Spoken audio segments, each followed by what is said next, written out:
Welcome to Code Space, myself Yugayu. In this particular video हम solve करेंगे DFS of graph problem. So, एक connected undirected graph given है represented by a 2D adjacency list, ठीक है, where each ADGI, okay, उसको छोड़ दो, आपको क्या करना है, आपको एक connected undirected graph given है, आपको उसका DFS करना है. तो इस क्वेश्चन को समझने के लिए सबसे पहले आपको समझना पड़ेगा adjacency list क्या होती है, फिर आपको समझना पड़ेगा DFS क्या होता है, और फिर आप समझोगे उसको implement कैसे करते हैं, right? तो 3 steps का एक प्रॉब्लम है. तो let us move to the writing space और समझते तीनों को एक एक करके. सो आई होप आपको ग्राफ तो पता ही होगा क्या होता है. ग्राफ एक कुछ भी नहीं होता, नोड्स होते हैं. फॉर एग्जांपल 0 1 2 3 4 5 6 यहाँ पे मैंने नोड्स बना दिए, उनको कनेक्ट करते हैं. नाउ अनडायरेक्टेड ग्राफ क्या होता है? अनडायरेक्टेड ग्राफ का मतलब होता है कि जो एज है, आपको ये डैश दिख रहे होंगे बीच में, जैसे 0 और 4 कनेक्टेड है, तो 0 से 4 भी कनेक्शन है, 4 से 0 भी कनेक्शन है. तो अगर मैं एरो नहीं बना रहा, that means it is undirected graph. ठीक है, मतलब 0 से 4 और 4 से 0 इज इक्विवेलेंटली इक्विवेलेंट, राइट? कुछ भी डिफरेंस नहीं है उनमें. नाउ सेकेंड थिंग हमको समझनी थी एडजेसेंसी लिस्ट. तो एक जो ग्राफ गिवन होता है ना, उसको रिप्रेजेंट करने का तरीका होता है रिप्रेजेंटेशन वे, रिप्रेजेंटिंग ग्राफ. ठीक है, एडजेसेंसी लिस्ट जो होती है वो रिप्रेजेंटिंग ग्राफ रिप्रेजेंट करने के बहुत काम आती है. कैसे काम आती है कि इस ग्राफ को मैं कैसे लिखूंगा. अब आप ऐसे तो लिखोगे नहीं, 0 और 1 के बीच में कनेक्शन, फिर 1 और 2 के बीच में कनेक्शन, 0 और 3 के, 0 और 4 के, 4 और 5 के, 5 और 6 में. लिखते वैसे भी हैं, बट उससे क्वेश्चन सॉल्व करना डिफिकल्ट हो जाता है. तो हम क्या करते हैं, हम बना लेते हैं एडजेसेंसी लिस्ट. इसके अंदर कितने नोड दिख रहे हैं? 0 1 2 3 4 5 6. हमको 6 नोड्स बनाने हैं. दैट मीन्स 0 के कॉरस्पॉन्डिंग एक वैल्यू, 1 के कॉरस्पॉन्डिंग, 2 के कॉरस्पॉन्डिंग, 3 के कॉरस्पॉन्डिंग, 4 के कॉरस्पॉन्डिंग, 5 के कॉरस्पॉन्डिंग और 6 के कॉरस्पॉन्डिंग. ठीक है. नाउ 0 के कॉरस्पॉन्डिंग कौन कौन से नोड्स आएंगे? अब 0 जिन जिन से डायरेक्टली कनेक्टेड है, जिन जिन नोड्स और उसके बीच, 0 के बीच में जो एज अगर है, उनको लिखोगे. तो आप देख सकते हो कि 0 1 3 और 4 से कनेक्टेड है, तो इसमें आ जाएगा 1 3 4. किस फॉर्मेट में? एक वेक्टर के फॉर्मेट में. सिमिलरली 1 के से कौन कौन अटैच है? 0 और 2, तो 0 2. ऐसे ही 2 से कौन कौन अटैच्ड है? 1, तो 1 लिख दो. 3 से कौन कौन अटैच्ड है? 0, तो 0 लिख दो. 4 से कौन कौन अटैच्ड है? 0 और 5 लिख दो. 5 से कौन कौन अटैच्ड है? 4 और 6. 6 से कौन कौन अटैच्ड है? ओनली 5. तो आप देख सकते हो कि हमने एक वेक्टर बना दिया हर एक नोड के लिए. नाउ हर एक नोड को भी एक वेक्टर के अंदर रखेंगे. तो इसको भी अगर मैं एक वेक्टर बना दूं यहां से लेके यहां तक, तो क्या हो रहा है? 0 इंडेक्स पे 0 के नोड्स आ रहे हैं 1 3 4. फर्स्ट इंडेक्स पे फर्स्ट के नोड आ रहे हैं 0 और 2. सेकंड इंडेक्स पे सेकंड के नोड आ रहे हैं 1. ऐसे करते करते up till 6.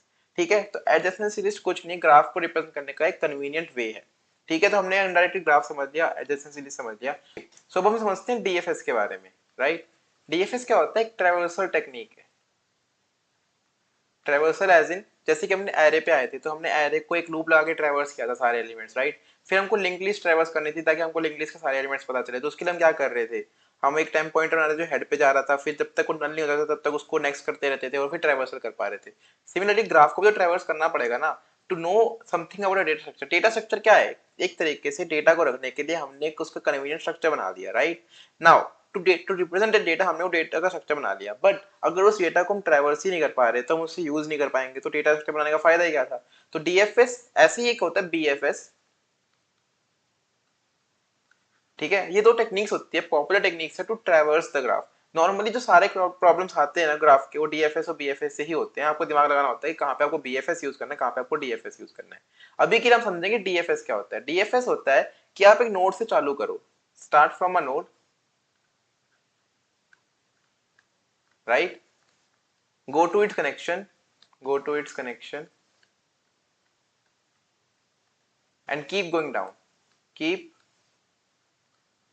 going in depth. ठीक है.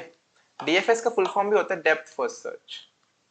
डेप्थ फर्स्ट सर्च मतलब कि फॉर एग्जांपल अगर मैंने बोला कि मैं 0 से चालू करूंगा, क्वेश्चन हमको ये बोलता है कि हमको 0 से स्टार्ट करना है, हमने 0 से स्टार्ट करना चालू किया, तो हमने बोला हमने 0 को एक्सप्लोर कर दिया, तो 0 लिख लो आंसर में. अब उसके बाद हम 1 पे गए. ठीक है. अब एक ऑप्शन ये है कि मैं 1 के बाद 3 पे आऊं, फिर 4 पे आऊं, उसके बाद 2 पे जाऊं, राइट? तो एक ऑप्शन तो वो हो गया कि पहले 0 के सारे नोट जैसे 1 3 4, उसके बाद उनके नोट्स जैसे 2 फिर 5, फिर 5 के बाद फिर 6 आएगा, राइट? बट दूसरा ऑप्शन क्या है कि मैं 0 से 1 पे गया ना, तो 1 को पूरा एक्सप्लोर करूं, फिर मैं वापस आऊं, फिर 0 से 3 पे जाऊं, फिर मैं वापस आऊं, फिर 0 से 4 पे जाऊं, 4 से 5, 5 से 6, राइट? मैं 0 पे गया, 0 से मैं 1 पे गया, 1 से मैं 2 पे गया, फिर मैं 3 पे आया, ठीक है, फिर मैं 4 पे आया, फिर मैं 5 पे आया, फिर मैं 6 पे आया, ठीक है। मतलब अब आप जिस नोड पे जा रहे हो उसके नीचे का पूरा ट्री आप ढंग से एक्सप्लोर करके आओ, बस ये होता है डीएफएस। डीएफएस होता है कि, मैं बता देता हूँ दोनों में डिस्टिंक्शन बता देता हूँ। डीएफएस होता है कि 0 से 1, फिर 1 से 2 जाएगा, और बीएफएस होता है 0 से 1 3 4 फिर 2 5 फिर 6, ठीक है। मतलब 0 से जितना जितना लेवल दूर है ना उनको बाद में लिखना है। तो डीएफएस हो जाएगा इसका 0 1 2 3 4 5 6, और बीएफएस हो जाता है इसका 0 1 3 4 2 5 6, ठीक है। सिंपल है, समझ में आ रहा है। जैसे जैसे बीएफएस क्या होता है कि स्टार्टिंग नोड से जो जितना दूर है उसको उतना डिस्टेंस पे लिखते रहो। डीएफएस होता है एक नोड बनाया उसको लिखते ही रहो, फिर दूसरे नोड पे तब जाओ जब ये पूरा ट्री एक्सप्लोर हो गया, उसके बाद इसको एक्सप्लोर करो, इसको एक्सप्लोर करो, इसको एक्सप्लोर करो। I hope it is getting very clear. अब इंप्लीमेंटेशन की बात आती है, तो DFS is actually implemented using recursion. कैसे? Let us see that. So DFS is actually implemented using recursion. कैसे करते हैं? हमने बोला कि हम 0 पे आए, ठीक है, 0 पे आए, एक हमने कॉल किया एफ ऑफ 0 का, तो आंसर के अंदर पुश कर दो, so answer plus equals to 0। तो आंसर जो मेरा पहले एम्प्टी था उसके अंदर 0 ऐड हो गया, ठीक है। फिर हमने बोला कि 0 के साथ जो भी नोड है, फॉर नोड्स कनेक्टेड टू 0, जो कि यहां से मिल जाएंगे 1 3 4, right. For nodes connected to 0 क्या करो, एफ ऑफ 1, एफ ऑफ 1, तो 1 पे आए, 1 मतलब एफ ऑफ 1 हो जाएगा, रिकर्जन कॉल हो जाएगा, तो एफ ऑफ 0 के लिए आंसर प्लस 0 करा, तो ऐसे एफ ऑफ 1 के लिए answer plus equal to f of 1 हो जाएगा। फिर 1 के नोड्स चलेंगे जिसमें 2 और 0 दोनों आ रहे हैं। नाउ हम 0 पे नहीं जाएंगे, उस चीज को अवॉइड करने का तरीका बताऊंगा, अभी के लिए हम 2 पे जाएंगे, ठीक है। वो फिर 2, फिर एफ ऑफ 2 कॉल हो जाएगा, वो 2 ऐड कर देगा। एफ ऑफ 2 बोलेगा कि सारे नोड्स कनेक्टेड है, मतलब जो कनेक्टेड थे वो ऑलरेडी हो चुके हैं, पीछे जाओ। 1 बोलेगा कि और कोई नोड नहीं है, पीछे जाओ। 0 पे आए, 0 बोलेगा उसके बाद एफ ऑफ 3 कॉल कर दो, एफ ऑफ 3 कॉल करा तो 3 लिख देगा। 3 बोलेगा और कोई नोड नहीं है, फिर बोलेगा 4 पे चले जाओ। 4 बोलेगा 4 को ऐड करो, 4 बोलेगा 5 पे चले जाओ। 5 पे गए, 5 ऐड किया, 5 से फिर हम 6 पे गए, और 6 ऐड करके हम वापस आ गए। दैट्स ऑल, इतना ही है। नाउ ये है हमारा डीएफएस। बस इसको इंप्लीमेंट करने के लिए हमको एक एरे और बनाना पड़ता है विजिटेड का। क्यों? अभी दिखा देता हूं मैं आपको। हमने क्या किया, हमने इस रिकर्जन को कैसे लिखा, लेट मी रिमूव इट। हमने इस रिकर्जन को बस ऐसे लिखा, हमने एक आंसर एरे बनाया जो कि अभी एम्प्टी था, ठीक है। नाउ वी सेड कि एफ ऑफ नोड, इसके अंदर हमने क्या किया, for auto it of adjacency of node. Adjacency क्या, इस वेक्टर का नाम, या वेक्टर और वेक्टर का नाम एडजेंसेंसी रखते हैं हम, ठीक है। इसके अंदर हम क्या करते हैं, एफ ऑफ इट, बस at last return answer. Also इस फंक्शन के यहाँ पे हम लिखते हैं answer dot push back node, right. यही कर रहे हैं हमने यही बोला। तो क्या होगा, हमने 0 से चालू किया, हमने 0 से स्टार्ट किया, तो हमने 0 से स्टार्ट किया, जैसे ही हम 0 पे आए आंसर के अंदर हमने 0 डाल दिया, ठीक है। अब 0 के अंदर जो हमने इसकी एडजेंसी लिस्ट देखी 1 3 4, ठीक है, तो पहले वो 1 के लिए जाएगा, पहले वो 1 के लिए जाएगा, 0 के लिए 1 चलेगा, 3 चलेगा, 4 चलेगा। जैसे ही वो 1 के लिए गया, 1 ने बोला कि मेरे पास तो 0 और 2 दोनों है। अब कायदे से 1 पे जो आया 1 को 0 पे वापस नहीं जाना चाहिए ना, क्योंकि 1 अगर 0 को फिर से कॉल करेगा तो एक इन्फिनिट लूप बन जाएगी। 0 1 को कॉल कर रहा है, 1 0 को कॉल कर रहा है, ठीक है। सिमिलरली अगर 1 0 को कॉल कर देगा तो 0 तो ऑलरेडी एक्सप्लोर्ड है, आंसर के अंदर 0 ऑलरेडी एडेड है, तो वो तो नहीं होना चाहिए। तो 1 क्या बोलेगा कि पहले अपने आप को ऐड कर लेता हूँ, नेक्स्ट स्टेप में क्या करूंगा ना, मैं बोलूंगा जो ऑलरेडी एक्सप्लोर्ड है उनको नहीं जाऊंगा, तो 0 ऑलरेडी एक्सप्लोर्ड है, मैं इसको नहीं जाऊंगा। तो ऑलरेडी एक्सप्लोर करने के लिए, चेक करने के लिए मैं क्या करूंगा, इसको मैं मार्क कर दूंगा विजिटेड, ठीक है। बाकी सारे नोड जो विजिट नहीं हुए उनको नॉट विजिटेड, जो विजिटेड है उनको विजिटेड मार्क कर दूंगा। विजिटेड ऐसे नहीं एक्सप्लोर, जैसे 0 एक्सप्लोर होगा उसको विजिटेड मार्क कर दो, फिर 1 एक्सप्लोर होगा उसको विजिटेड मार्क कर दो। Now what I want to say is कि जैसे ही विजिटेड मार्क हुआ कैसे करोगे उसको, तो एक एरे बना लो n साइज का, तो 0 1 2 3 4 5 6 सबके कॉरेस्पॉन्डिंग 0 रख दो। जैसे हमने 0 की कॉल करी उसको विजिटेड मार्क कर दो, फिर 1 की कॉल हमने विजिटेड मार्क करा। हमने देखा कि हमारा जो नोड है ना, if visited of it is not equal to 0, is equal to 0, अगर वो visited नहीं है तब भी उसके अंदर जाओ। तो क्या करेंगे, 1 बोलेगा 2 के पास चले जाओ, ठीक है, 1 बोला 2 के पास चले जाओ, 2 ने इसको ऐड किया, 2 ने बोला कि मेरे पास तो 1 का कनेक्शन था, बट 1 तो ऑलरेडी विजिटेड है, यहाँ पे देखो 1 ऑलरेडी विजिटेड है, ठीक है। तो आप बोलोगे नहीं मैं वापस नहीं जाऊंगा, ये वाली कॉल खत्म होगी। 1 वाले बोलेगा मेरे पास और कोई नहीं बचा, वापस चले जाओ।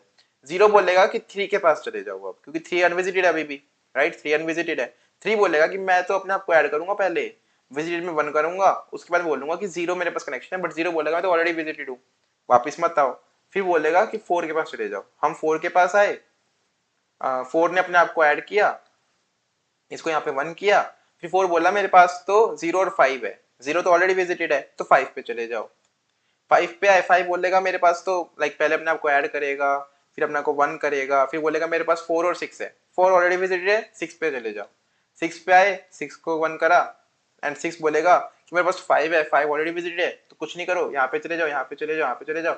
0 बोलेगा सारे रिकर्जन कॉल खत्म होगी तो रिटर्न कर दो। रिटर्न करने के बाद हमने अपना एरे देखो, तो हमारा पास डीएफएस ट्रैवर्सल आ रखा था, एज सिंपल एज दैट। तो हमने क्या किया, पहले हमने एक विजिटेड एरे बनाया, उसमें सबको 0 रखा, 0 वाले नोड से स्टार्ट किया, अंदर घुसते ही फंक्शन के हमने क्या किया, पहले वैल्यू को ऐड किया, फिर उसको विजिटेड मार्क किया, फिर उसके जो एडजेसेंसी लिस्ट के अंदर जो एलिमेंट्स थे जो कि अनविजिटेड थे, उनके लिए रिकर्जन कॉल कर दी, राइट। टाइम कितना लगा, ओ ऑफ एन टाइम लगा, राइट। एंड स्पेस कितना लगा, रिकर्जन बैक स्पेस तो यूज कर ही रहे हैं हम, उसके साथ साथ जो आंसर बनाया उसमें भी ओ ऑफ एन, तो time time complexity O of n, space complexity O of n, दोनों linear time complexity, right? Now it is time for us to move to the coding section and then end the video.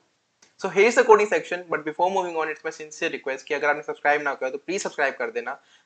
The number of likes and comments जितने जो आने चाहिए थे उससे कम आ रहे हैं, so let us keep a target of realistic comment, एक 10 comments का target रखते हैं। I hope it will get completed soon, and please अगर आप कमेंट नहीं कर रहे हो तब भी बताओ कि मैं कमेंट नहीं कर रहा हूँ, right, in the comment section as well. And like please कर देना अगर आपको समझ में आ रहा हो, किसी दोस्त को समझ नहीं आ रहा तो उसको प्लीज शेयर करना, and help me along with this, and let us learn together, right. Now क्या करेंगे, in 10 equals to adj dot size. अब एक वो बना लो, visited array, vector of int visited, कितने साइज का, n,0, सारे अनविजिटेड है अभी तो। फिर एक आंसर एरे बना लो, उसके बाद क्या करना है, एक डीएफएस कॉल करनी है, डीएफएस तो ऑलरेडी फंक्शन का नाम है, तो हेल्पर फंक्शन बना देते हैं, एक हेल्पर ऑफ 0 से स्टार्ट करेंगे, आंसर विज और एडीजी को बाय रेफरेंस भेज देंगे। क्या कर रहे हैं उसके बाद, इंट वो हेल्पर कुछ रिटर्न नहीं कर रहा, तो वॉइड हेल्पर जो कि हमारा एक नोड ले रहा है, इंट स्टार्ट इंट नोड बोल देते हैं, इंट नोड, ठीक है। एक हमारा आंसर एरे लीजिए जिसके अंदर सारा फाइनल आंसर जाएगा। एक हमारा विजिट ले रहा है जो कि एक्सप्लोरेशन डिफाइन कर रहा है कि एक्सप्लोर हुआ है कि नहीं, समथिंग सॉर्ट ऑफ डीपी ही है, डीपी भी याद करती है ना कि एक्सप्लोर हुआ है कि नहीं, वैसे ही ये भी है। उसके बाद एक वेक्टर ऑफ वेक्टर इंट आ रहा है जो कि हमारा ओरिजिनल एडजेंसी लिस्ट है, पूरा ग्राफ एडीजी के अंदर है। नाउ पहले क्या करो, visited of node equal to 1, क्या अब हमने इसको विजिट कर लिया है, answer dot push back node, कि हमने अब आंसर के अंदर ही पुश कर दिया। Now for auto it in ADJ node if visited of it, मतलब अभी तक वो एलिमेंट विजिट नहीं हुआ है, दैट मींस उसके अंदर हमको डीएफएस जाना है, तो DFS of that node it answer vis and ADJ, उसका रिटर्न कर दो। और यहाँ पे जब हेल्पर फंक्शन रिटर्न कर दे अपना सब कुछ, तो रिटर्न आंसर कर दो, क्योंकि आंसर हमने रेफरेंस से भेजा तो आंसर में सारे चेंजेस हो जाएंगे और रिफ्लेक्ट हो जाएंगे। Let us try to compile and run it. Okay, there is some mistake guys, let me see हमने क्या दिक्कत करी है। Vector int vis, let me see, no matching function call for dfs,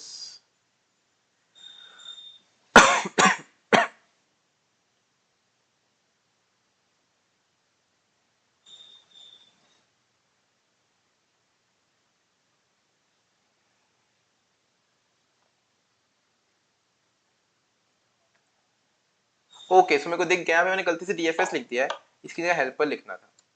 late us try to compile and run it now. Sorry for my typing mistake, typo normal typo था, I apologize for that.